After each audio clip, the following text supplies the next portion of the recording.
Hi hello ನಮಸ್ಕಾರ, welcome back to my mini vlog. ನಾವಿವತ್ತು ಕಾಜಲಿ ಹಿರೇಮಠಕ್ಕೆ ಬಂದಿದ್ದೀವಿ. ಇಲ್ಲಿ 4-5 ದಿನದಿಂದ ಪೂಜೆ, ಹೋಮ, ಹವನಗಳೆಲ್ಲ ನಡೀತಿದೆ. ನಾವು ಬರೋ ಹೊತ್ತಿಗೆ ಅಭಿಷೇಕ ಎಲ್ಲ ಆಗಿ ಮುಗ್ದಿತ್ತು. ಇದು ಹೊಸದಾಗಿ ಮಾಡಿಸಿರೋ ನಾಗರ ಕಟ್ಟೆ. ಇಷ್ಟನಾಗ, ಸಿದ್ಧಿನಾಗ, ಮುಕ್ತಿನಾಗ ಇಲ್ಲಿಯ ನಾಗದೇವರು. ನಮ್ಮಣ್ಣ ನಾಗದೇವತೆ ಬಗ್ಗೆ ಹೇಳ್ತಿದ್ದ. ನಾನು ವಿಡಿಯೋ ಆನ್ ಮಾಡ್ದೆ ಅಂತ ಸಂಕೋಚ ಆಯ್ತು, ಅವ್ನು ಬರ್ಲೇ ಇಲ್ಲ.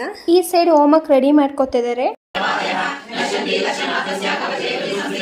ಇಲ್ಲಿ ಹೋಮ ನಡೀತಿದೆ. ಹೋಮದ ನೇಮು ಮೃತ್ಯುಂಜಯ ಹೋಮ ಅಂತ. ನಿಮಗೆ ಗೊತ್ತಿರುತ್ತೆ ಮೃತ್ಯುಂಜಯ ಹೋಮ ಏನಕ್ಕೆ ಮಾಡಿಸ್ತಾರೆ ಅಂತ. ಉರಿ ಬಿಸಿಲಲ್ಲಿ ಲಾಸ್ಟ್ನೇ ಹಂತಕ್ಕೆ ಬಂದಿದೀವಿ. ಹೋಮ ಮುಗಿಸಿ ಈಗ ಮಾಡ್ತಿರೋದು ಆಹುತಿ. ಪೂರ್ಣಾವತಿ ಗಂಟನ ಎಲ್ಲರ ಹತ್ರನೂ ನಮಸ್ಕಾರ ಮಾಡಿಸ್ಕೊಂಡ್ರು. ಆಮೇಲೆ ಅಗ್ನಿಗೆ ಆಹುತಿ ಮಾಡಿದ್ರು. ಹೋಮ ಮುಗಿದ್ಮೇಲೆ ಐಕ್ಯ ಮಾಡಿರೋ ಸ್ಥಳದಲ್ಲಿ ಹೋಗಿ ಪೂಜೆ ಮಾಡಿದ್ರು. ಅಲ್ಲಿ ವೀರಭದ್ರ ಸ್ವಾಮಿ, ವನದೇವತೆ ಹಾಗೂ ಎಲ್ಲಾ ತರದ ಕಳಸಗಳು ಇಟ್ಟಿದ್ರು. ನಂತರ ನಾಗದೇವತೆ ಹತ್ರನೂ ಬಂದು ಪೂಜೆ ಮಾಡಿದ್ವಿ. ಇದ್ರ ಬಗ್ಗೆ ಅಪ್ಡೇಟ್ಸ್ ಬೇಕಂದ್ರೆ Deepali Premraj YouTube channel subscribe ಆಗಿ. ಐಸ್ ಕ್ರೀಮ್ ತಿನ್ಕೊಂಡು ಹಂಗೆ ಮನೆ ಕಡೆ ಬಂದ್ವಿ. Keep supporting, love you all.